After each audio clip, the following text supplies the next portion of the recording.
Senhor esteja convosco. Proclamação do Evangelho de Jesus Cristo segundo São Mateus. Naquele tempo, os discípulos de João aproximaram-se de Jesus e perguntaram: por que razão nós e os fariseus praticamos jejuns, mas os teus discípulos não? Disse-lhe Jesus: por acaso os amigos do noivo podem estar de luto enquanto o noivo está com eles? Dias virão em que o noivo será tirado do meio deles, então sim, eles jejuarão. Palavra da salvação. Ave Maria, cheia de graça, o Senhor é convosco. Bendita sois vós entre as mulheres, bendito o fruto do vosso ventre, Jesus. Santa Maria, Mãe de Deus, rogai por nós, pecadores, agora e na hora de nossa morte. Amém. Vinde, Espírito Santo, vinde por meio da poderosa intercessão do Imaculado Coração de Maria, vossa amadíssima esposa. Podemos sentar um pouquinho. Jesus, manso e humilde de coração. Tanto a primeira leitura do profeta Isaías, no capítulo 58, como o Santo Evangelho que acabamos de ouvir, tirado do livro de São Mateus, capítulo 9, está falando para nós a respeito da necessidade do jejum. São Filipe Neri já dizia: quem não refrear a sua boca jamais será santo. Alguns padres da igreja, como São Gregório Magno, atribuem o primeiro pecado da humanidade à gula, porque a serpente, ela incitou Eva a comer o fruto proibido. E nada mortifica tanto o homem quanto privar-se voluntariamente dos alimentos, porque isso é algo natural, é algo lícito. Deus nos fez com um apetite sensitivo na alimentação para conservar a espécie, para conservar o indivíduo. Nós comemos e temos prazer na alimentação justamente para que a gente não pereça, para que a gente não se destrua. Por isso que a alimentação é dotada de uma satisfação, né? Ela é dotada de um prazer lícito que Deus colocou na nossa natureza.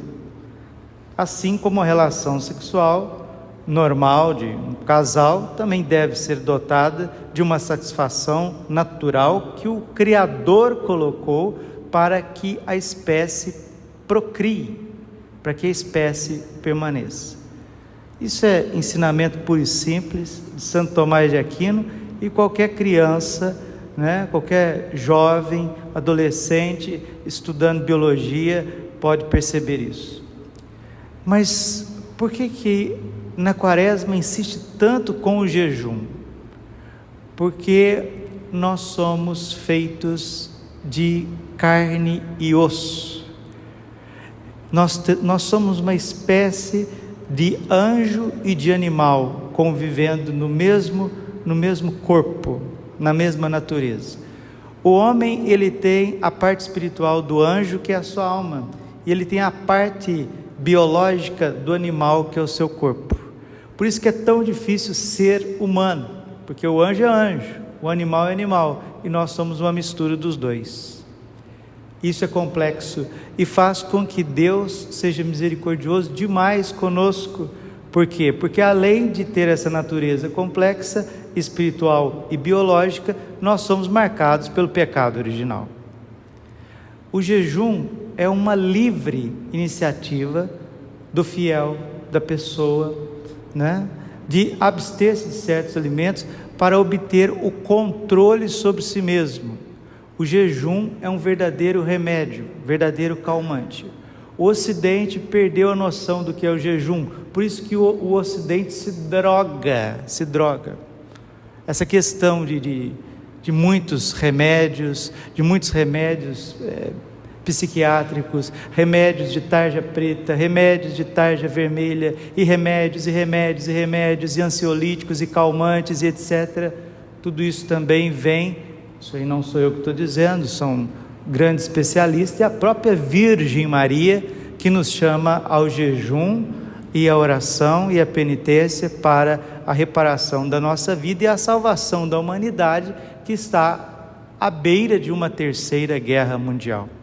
Nossa Senhora disse em Medjugorje, e nunca teve uma mensagem na história que Nossa Senhora insistiu tanto com o jejum como em Medjugorje.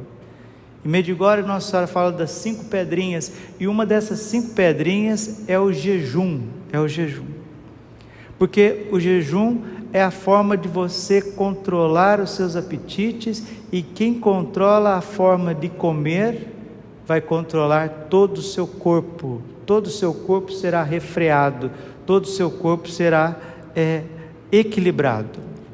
E uma das formas da gente obter esse autocontrole é o jejum unido à oração.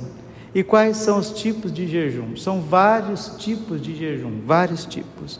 O jejum da igreja é esse: você faz uma pequena refeição de manhã, um desejum, faz um cafezinho da manhã, sóbrio, almoça sobriamente, e à tarde também algo sóbrio, evita ficar beliscando durante o dia. Esse é o jejum da igreja, que você pode praticar o ano inteiro, o dia e a hora que você quiser, Nossa Senhora em Medjugorje, ela pede o jejum a pão e água, todas as quartas e sextas-feiras.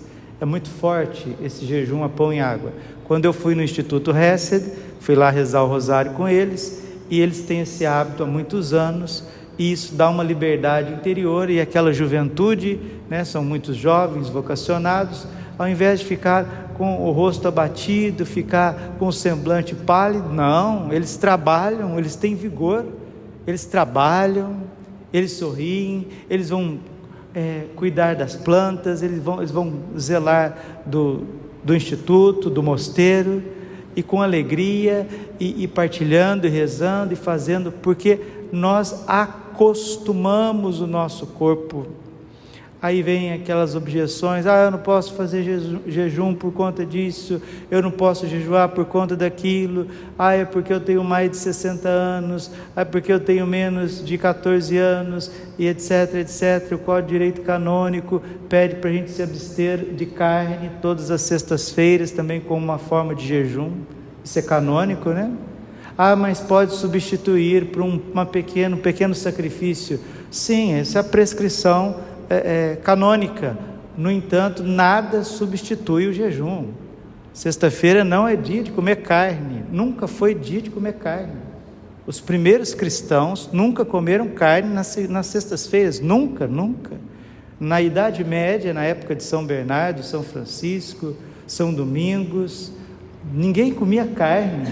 E as prescrições da igreja, dos papas, as bulas pontifícias, os ensinamentos dos grandes bispos, doutores, santos, a tradição cristã nunca comeu carne na sexta-feira.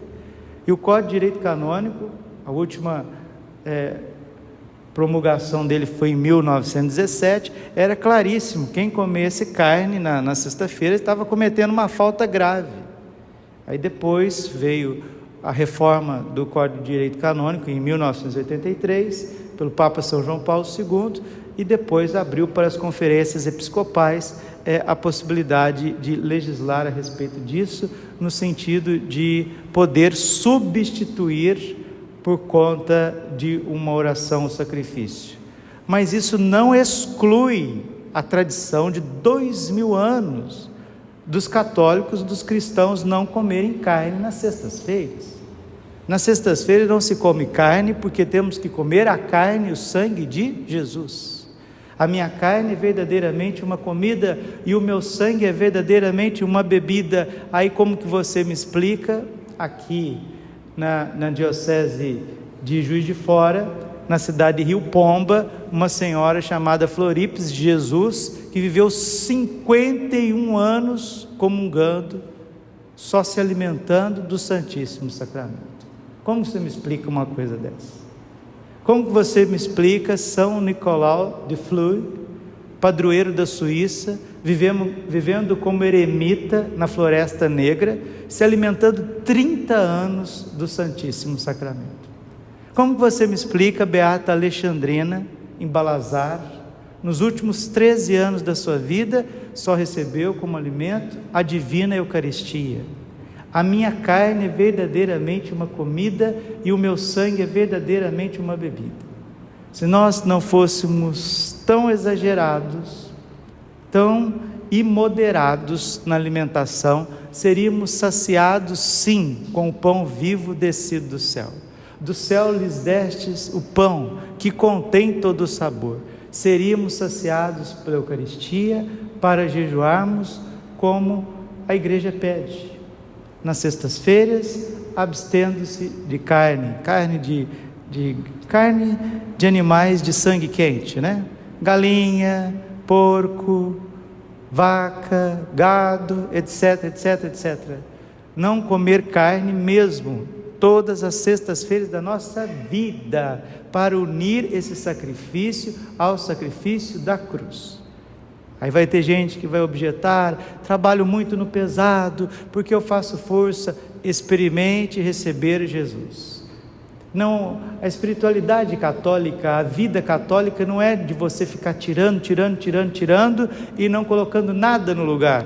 De fato, um pedreiro, um construtor, um mecânico, uma pessoa que lida no corporal, ela precisa de proteína, ela tem necessidade de se alimentar bem para poder trabalhar no pesado. Mas se esse homem for um homem de oração, de penitência, pode ter certeza, se ele participar da missa e comungar, ele vai ter o vigor que ele precisa para sustentar os seus filhos, porque Deus sabe compensar com a força do Espírito Santo as necessidades também do nosso corpo. A história nos mostra isso. Cada um jejue à sua maneira, ao seu modo, à sua capacidade. Tem gente que tem mais capacidade de jejuar a pão e água. Tem uma pessoa que sempre diz para mim: padre, hoje o jejum foi para o senhor, pão e água, eu fiquei o dia inteiro a pão e água, eu ofereci pelo senhor, pelo clero da Arquidiocese de Cuiabá, pelos nossos sacerdotes, e o meu mistério luminoso, eu sempre ofereço para o Senhor. Uma pessoa sempre me fala isso, como um ramalhete espiritual, né? Você quer dar um presente para um padre, você quer dar um presente para um bispo, reze por ele, jejue por ele. Nossa Senhora disse em Medjugorje que o jejum e a oração tem um poder tremendo, até de parar guerras, e nós não sabemos jejuar. Por isso eu indico um livrinho muito bom de ser lido, porque ele vai explicar toda a questão da teologia do jejum, da abstinência, da comida e da bebida, o que está por trás disso. É da irmã Emanuel, ela chama Irmã Emanuel, uma missionária em Medjugorje. Esse livro foi publicado pela Canção Nova. Então ali está todos os ensinamentos de mais de 40 anos de Nossa Senhora como mãe mestra, nos ensinando a jejuar. Então vamos praticar o jejum. Não tem ninguém que não possa jejuar, não existe. Até uma pessoa de 90 anos, ela pode dizer assim: ah não, hoje eu não quero comer esse docinho depois do almoço. Ela não vai morrer se ela deixar esse docinho hoje depois do almoço, não vai. Tirar refrigerante, tirar esses sucos de caixinha. Aliás, tem muita coisa que se a gente tirasse da nossa alimentação, o próprio corpo ia agradecer, né? Quanto mais a alma. Tem coisas que a gente deve erradicar para o resto da vida, como refrigerante, por exemplo, doces, excesso de açúcar, excesso de gordura, esse sal que não é mineral, é um sal paupérrimo, que não tem minérios, foi perdido. Então a gente tem que aprender a se alimentar. E Santo Agostinho dizia: nós precisamos ir aos alimentos como remédios. É preciso tomar os alimentos como remédios. Esta é a sobriedade. E Jesus ficou 40 dias sem comer.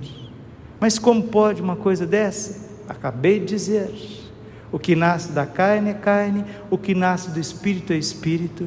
Se não nascer de novo, não entrareis no reino dos céus. Nós fomos muito mal acostumados. Nós fomos muito, entre aspas aqui, não estou desrespeitando você, nem eu, e não estou xingando ninguém, mas nós fomos muito mal educados na alimentação.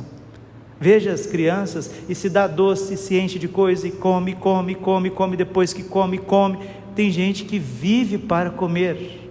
E nunca se esqueça que um dos vícios capitais é a gula. E o demônio da gula, ele é Beelzebu. Beelzebu é o demônio da gula. E é um dos demônios mais fortes que existe. Tanto é que Beelzebu, em hebraico, significa Deus das moscas, das varejeiras. E varejeiras se alimenta de fezes, de excrementos, de coisas podres. Atrás da gula tem sempre uma ação do demônio, porque a gula leva a fofoca, leva a crítica, a gula leva a preguiça, a gula leva a sensualidade desregrada.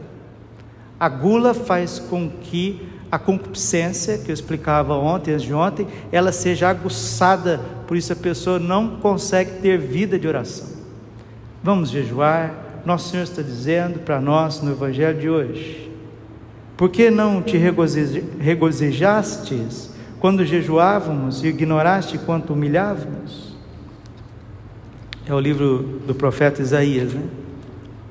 E o Senhor está dizendo no seu Evangelho, versículo 15, Mateus 9,15: disse-lhe Jesus: por acaso os amigos do noivo podem estar de luto enquanto o noivo está com eles? Dias virão em que o noivo será tirado do meio deles, então sim, eles jejuarão. Jesus estava explicando para os fariseus que aquele momento não era um momento de uma penitência mais profunda, porque era um momento da presença de Deus em meio aos homens. Jesus estava catequizando e ensinando os apóstolos a ser igreja.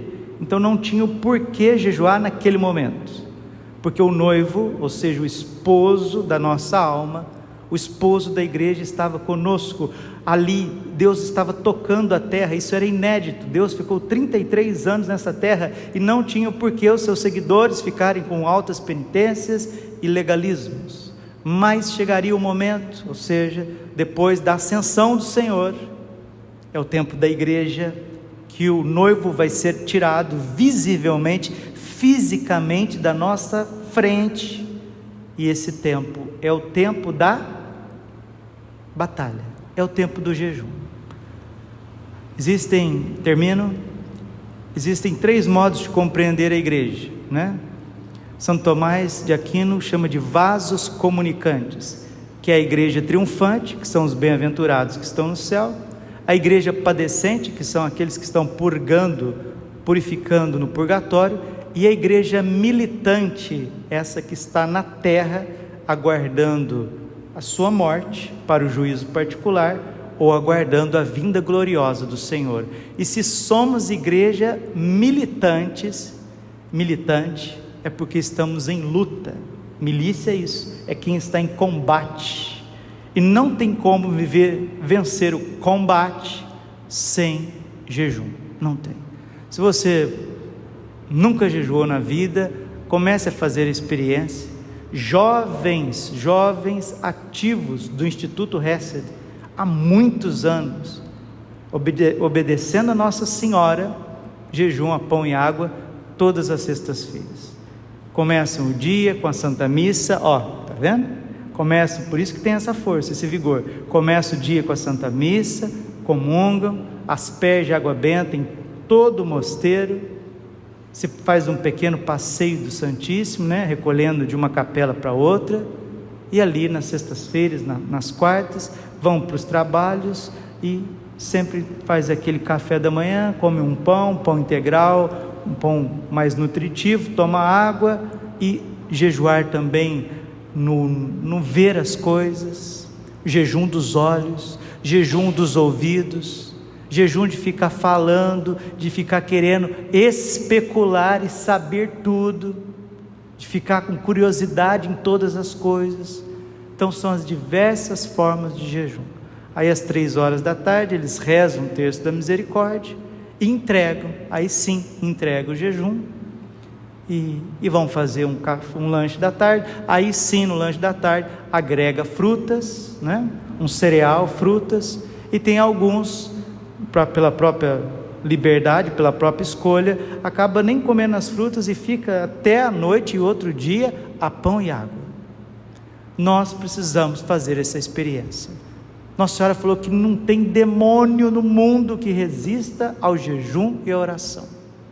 Mateus 17:17, há certos tipos de demônio que só se expulsam com oração e jejum. Eu percebo uma coisa muito, muito séria, muito grave. Tem gente que vem na igreja por costume, viu, gente? A gente costuma vir na igreja, costuma comungar, e costuma falar as mesmas coisas, e costuma viver do mesmo modo, usar as mesmas roupas, ver os mesmos programas. Sabe quando que essas pessoas vão se santificar? Nunca, porque elas querem ser de Deus à sua própria maneira.